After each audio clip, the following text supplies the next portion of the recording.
We've all had the experience of being really excited about a goal or a habit we want to start or stop. We're committed and motivated, and we follow through really well for a couple of weeks at the most. And then we, quote unquote, fall off the wagon. I have really good news for you today. There is no wagon. There is just your human brain doing what healthy human brains do. Today, we're going to talk through why this pattern is so common and, of course, what you can do to compensate for it in order to create the life you desire. Are you ready? This is episode 464, Perseverance. Here we go. This is Better Than Happy.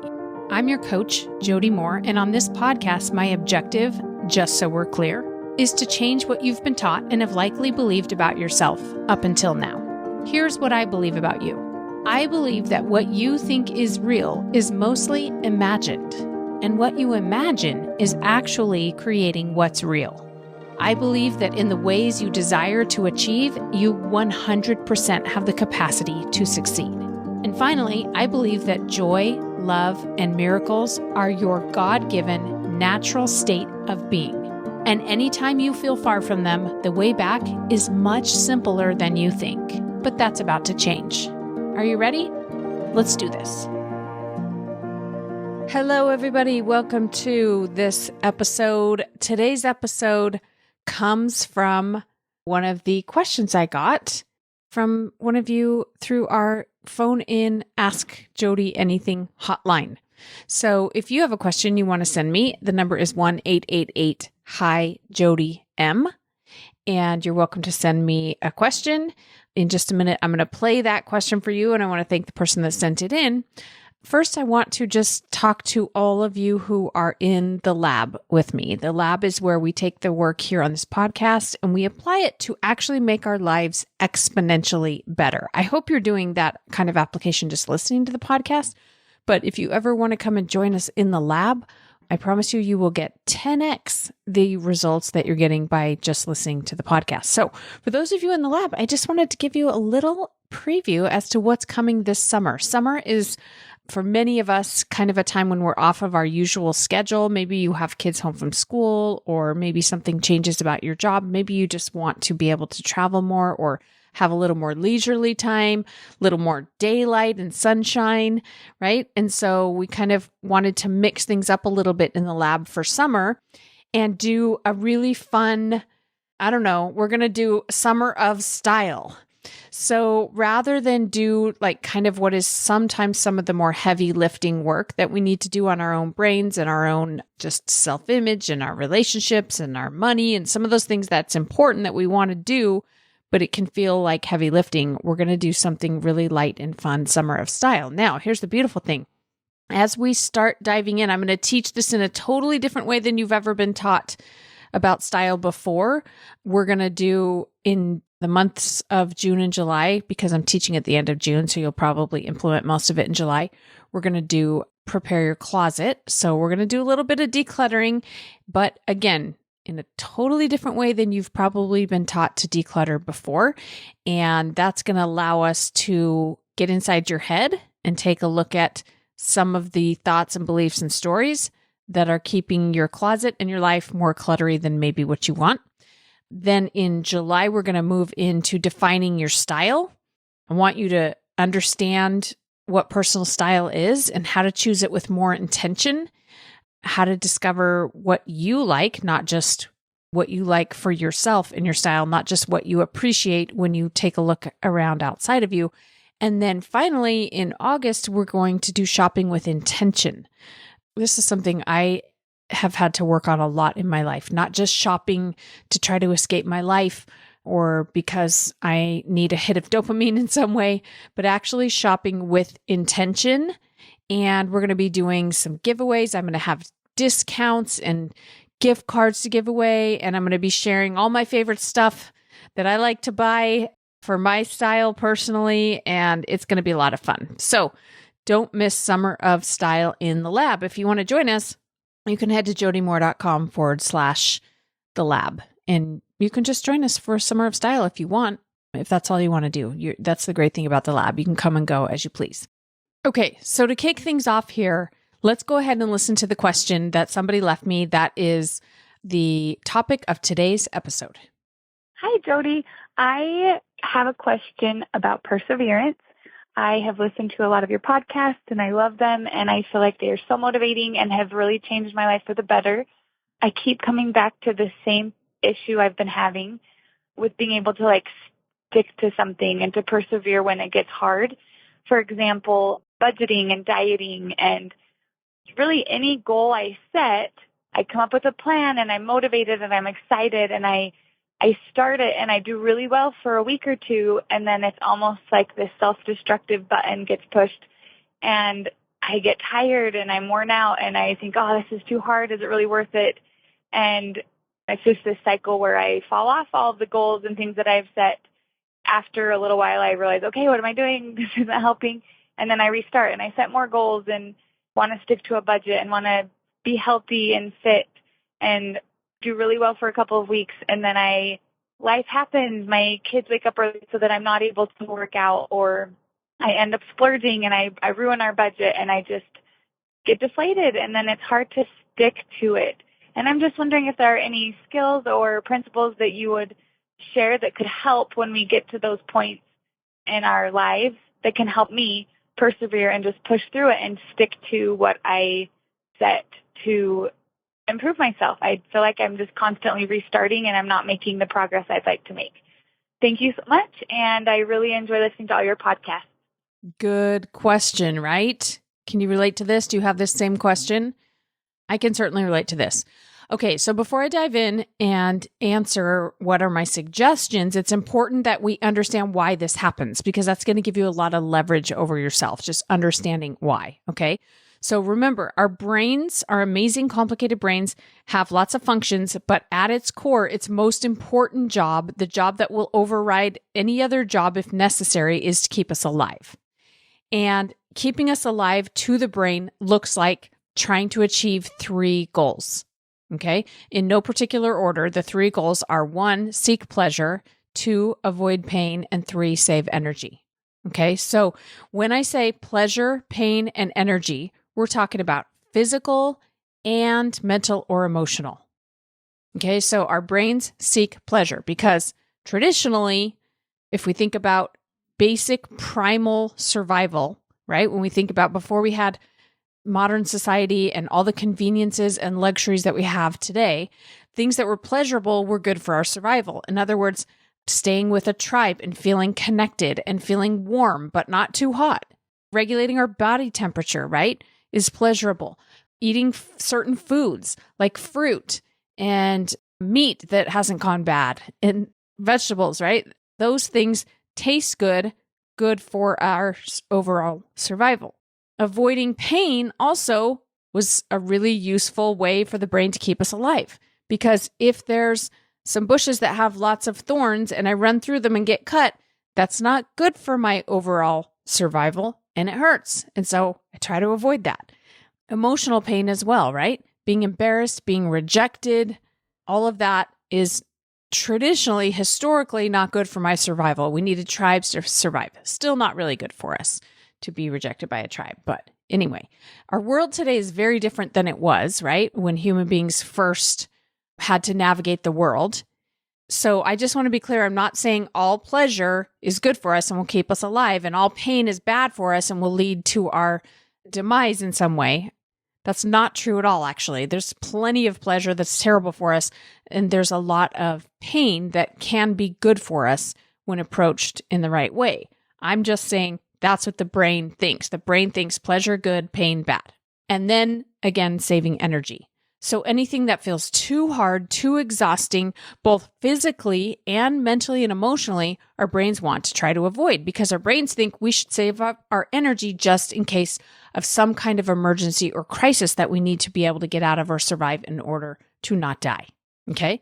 So this is important to know, because this is why we self-sabotage. This motivational triad is really powerful and we can override it temporarily, but at some point it kicks in and takes charge. And the worst thing you can do to get yourself back on track is start judging yourself for it. to feel ashamed, to feel bad, to tell yourself that you're never going to be able to change the way you want to, or what's the matter with you? The answer is nothing's the matter with you. Okay. So that's step one. I just want to bring some awareness to it. So the truth is, we're not going to get rid of this part of us, and it wouldn't even be healthy to do so. We're always going to have to manage the delicate balance between the primitive brain that cares about short-term pleasure, pain, and energy levels, and the prefrontal part of the brain that understands that foregoing some pleasure and enduring some pain and spending some energy can create our best life in the long run, even though it will feel the opposite of what we want in the short run. We're always going to have to navigate the balance between those two things, which I think is kind of a cool thing. It's tough to do, but I like that it's tough. I like what it requires of us, because I think one of the things it requires the most in my experience of coaching tens of thousands of people is it requires that you learn to be compassionate with yourself. It requires that you let go of perfectionism. It requires that you let go of pride and shame. It requires that you be patient, that you can celebrate baby steps. It requires so many things that are overall really good for us, and I think actually make us more like God, which is the whole point of being here, right? Patience, perseverance, kindness, compassion. All of those things are God-like qualities to me. And in order to balance those two parts of the brains and achieve what we want, we have to develop those attributes. Okay, so I want to give you 5 things to think about today when it comes to perseverance, of how to balance these two things, how to move forward. The first one is that I want you to be paying attention at all times to your why.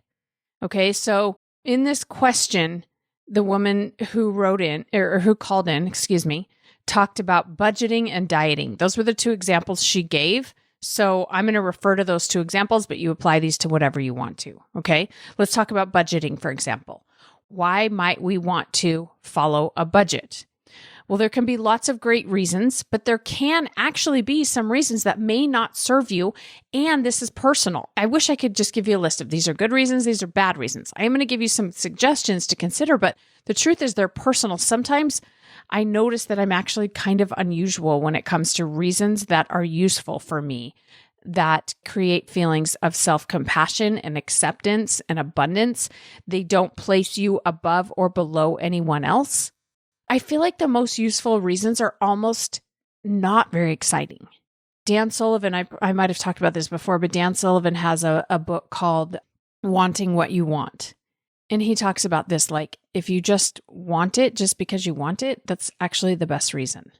If you don't have to justify it, right, with a bunch of things, then that's probably your most pure just desire. It's almost like I can't even describe why I want it. I just want it. Like, I can't tell you why I'm 5'4". I just am 5'4". Like, it's how God created me. It's how my body just is. Other than maybe my posture or something, I don't really have much to do with it. And I don't know if that's true, if all of our desires we learn from each other, or if there's pure intrinsic desire. But for me, like, just thinking of it as I just want this because I want it can be useful. Now, it doesn't have to be that. It can also be, I want to feel more in control of my money. I want to have a healthier relationship with money. I want to not be scared of money. I want to not feel like money is controlling my life. I want to get into a more abundant, more generous, more healthy, quote unquote, relationship with money. All of those, for most people, are going to be really useful reasons. What are not going to be great reasons are things like, then I'll finally be able to feel confident that I'm going to be okay, right? Now, I did say that working on your budget, one of the healthy reasons I just named was getting into abundance, but let me back up and correct myself. I want you to get into abundance while you work on budgeting. That's the best way, right? I guess what I'm saying is if your reason is coming from abundance, for example, there is plenty of money, there are plenty of resources, or maybe for me, abundance often sounds like I am capable of getting the things that I need and creating what I need and want in my life. And I don't have to take anything from other people to create it. And I don't have to sacrifice and be unhappy I don't have to miss out on some part of life in order to create what I want. Okay, so notice that is kind of an abundant mindset. And that can be true when I have a lot of money, and it can be true when I have little to no money or a lot of debt. Did you know this? This can be true either way. So this is why I say examine your why. And the second component of examining your why is to not be in a rush, okay? Because if I'm in a rush, if I'm impatient with it, if I need to solve this right away, it means that I'm not doing the work of becoming what it is that I ultimately think I'm going to have once I achieve this goal or change this habit. I'm not doing that work along the way. I'm believing that I have to wait to change something more significant in myself or my world before I can have what I want, which is the feelings of peace, feelings of joy, feelings of happiness, feelings of confidence. All of the feelings that we want to have are available to us right now. And as we try to take action and change things in the world, we want to try to access those feelings. Are you with me? That's the best way to change it. And the good news is that it means then you get the reward of feeling how you want to feel before you even get to the finish line. So anytime I'm in a rush and I'm feeling impatient with it, I stop and go, wait a second.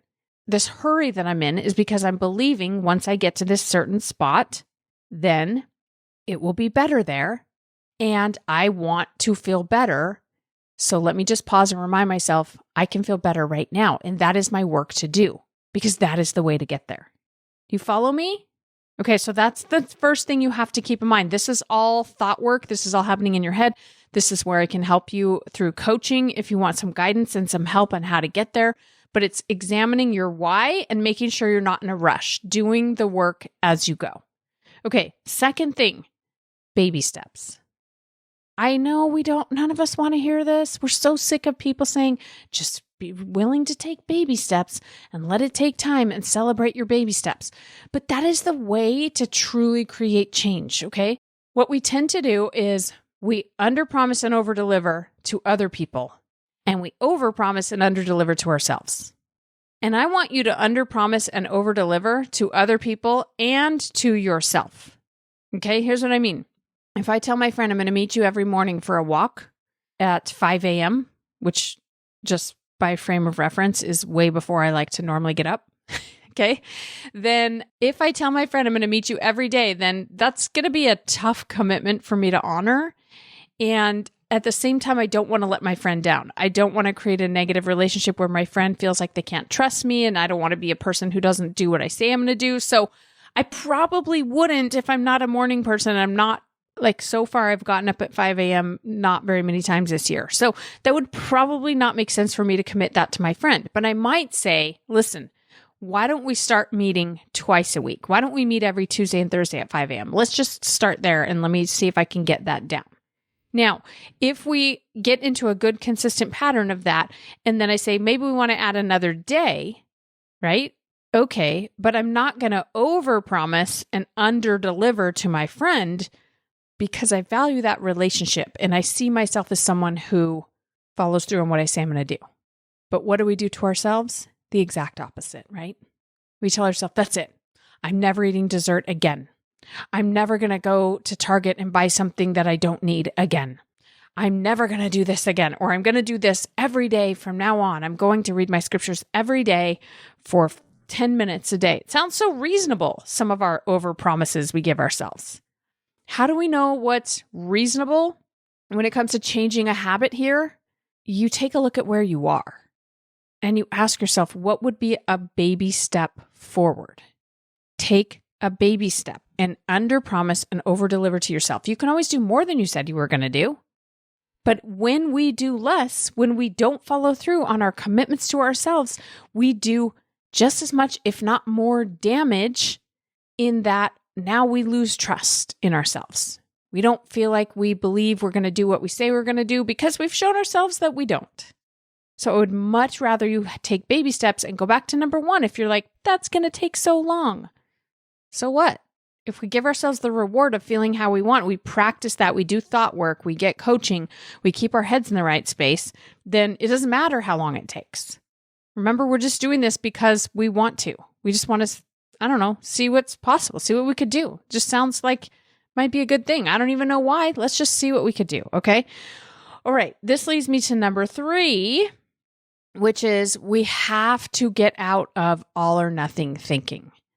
Because even when you give yourself really reasonable expectations and you take baby steps, you're not going to be perfect at it.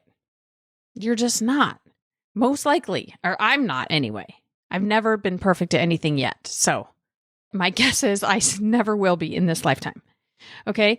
And this is the brain trying to pull us off track when we miss a day, or we overspend in a way we hadn't planned on, or we eat some food that we said we weren't going to eat, etc.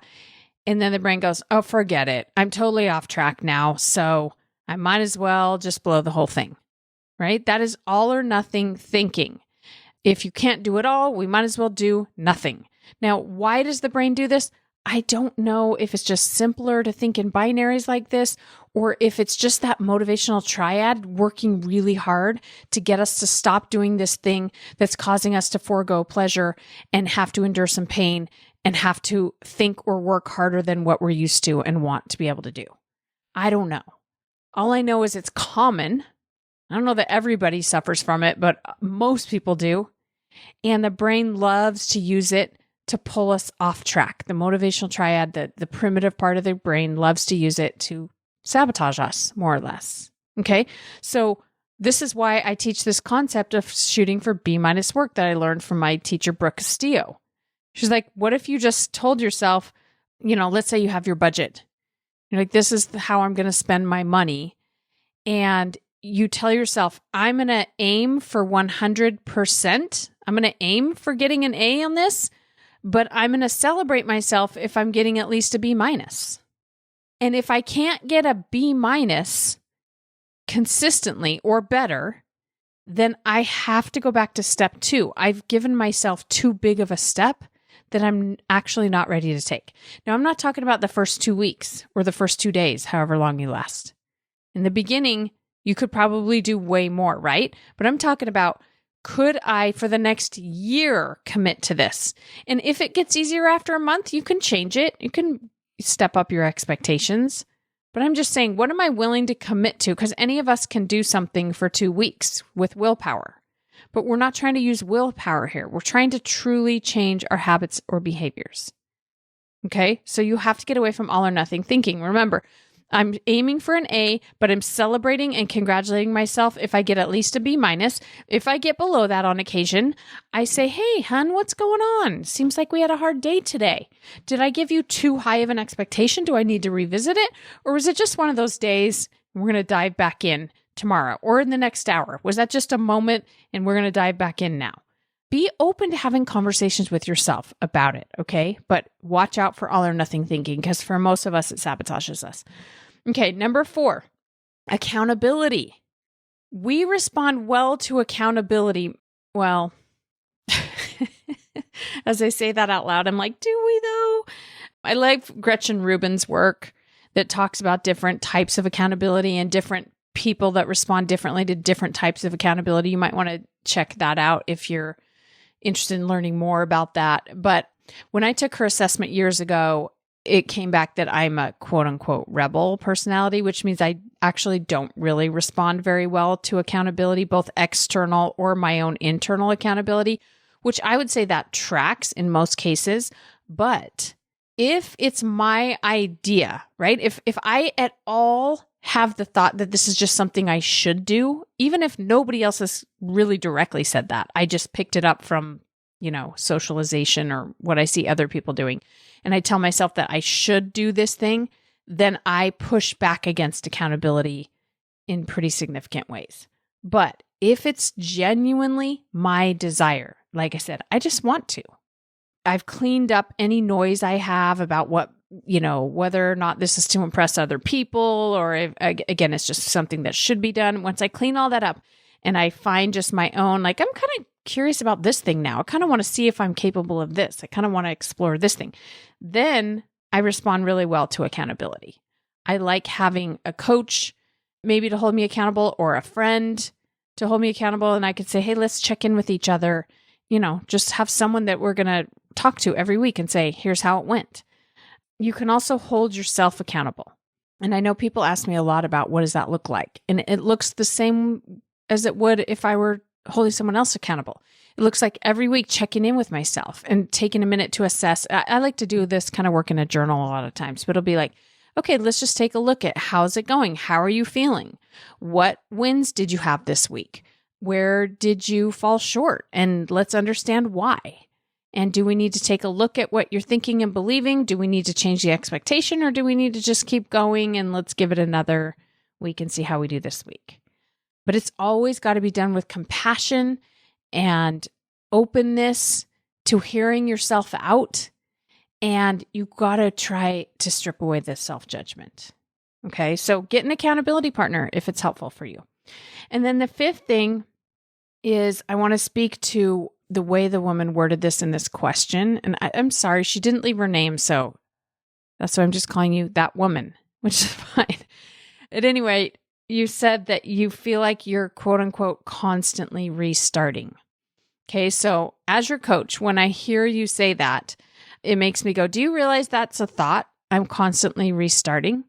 And is it a thought that's serving you? We just want to question it, right? How do you feel when you think I'm constantly restarting? Or when you're working on eating a certain way, or you're trying to follow a budget and you don't, and then you think, now I have to start again. How do you feel? You probably feel discouraged. You feel something negative, is my guess, that's not serving you in this situation. So I would just choose to reframe that. Like, you're not restarting. Did you know that? There's no such thing as going backwards in time. I don't have a time machine, neither do you. And you have some experience now in that area that you didn't have yesterday. You're only ever going forward. You're moving forward. It's just that we think forward looks like a nice line headed in either up or down, depending on what you're trying to do, right? In the direction that we want it to go, and it's nice and smooth. But that's not what forward looks like. Forward is a graph that goes up and down in all different ways, but it keeps moving to the right as it goes up and down vertically. That's forward. That's the reality, actually. You're not restarting. You know something about yourself that you didn't know. If you pause and consider it, you have an experience that you could learn from. You're not starting over. You're still on this journey moving forward. So I would just say to reframe little thoughts like that your brain will offer you. Remember, that motivational triad part of the brain that wants to seek pleasure, avoid pain, save energy is trying to sabotage you. Because it's like, this is really hard, Like, why do we need to watch how we spend our money? It's so much more fun to just buy what we want. And you know what? We're doing fine. We're fine. We haven't died yet. We've been able to pay for what we need. Why do we want to do this challenging, hard thing that requires a lot of energy, that causes us to forego pleasure and is kind of painful? So it's trying to sabotage you by going, oh, see, now we have to start over because we messed up. So we don't want that part of your brain deciding how you're going to think about this and whether or not you're going to keep going. Okay, so you have to answer it with like, no, we're not starting over. Like, I like to picture a neighborhood that we're driving through. In certain places in the neighborhood, there's homes with really sweet, lovely, friendly families and nice yards. And then there's also, as we keep driving, there's like an old rundown gas station that looks like we wouldn't want to go inside the building because the roof might cave in. It's like condemned. And that's in the neighborhood. And some of us go, oh no, I got out of the neighborhood. I'm like, no, you're still in the neighborhood. There's just a lot of buildings like that, old condemned buildings. Keep going, keep driving. And then you'll find some more nice, beautiful buildings. And then you're going to see a scary park that looks like the kind of place you don't want to send your kids in the dark, especially. And that doesn't mean you left the neighborhood. No, that's in the same neighborhood. Like, failure and success live in the same neighborhood. You achieving your habits and you not following through on your habits, that's in the same neighborhood. The only thing that's not in the neighborhood is you just going unconscious and giving up and walking away and not trying anymore. That's when you've exited the neighborhood. Okay? So, listen, my friends, I love this kind of work of just changing a goal or a habit because of who it helps us become. I know I said this in the beginning, but I just want to reiterate it. You don't have to be better at anything. You're already worthy and complete and whole and lovable, and your life is good. Whatever it looks like, you're right on track. I promise you. Just trust me on this. And then access your genuine desire. What do you kind of want to try? What do you kind of want to see if you're capable of? Let's go. All right. Thanks for joining me today, everyone. We'll see you next week. Bye. If you find the podcast to be helpful, you're going to love The Lab. In Better Than Happy, The Lab, we experiment with applying all of it in your real life. Whether you're in the middle of a challenge and ready for some relief, or you're ready to commit to pursuing your dream goals and making them a reality, come join me in The Lab at jodymoore.com/The Lab. That's jodymoore.com/The Lab.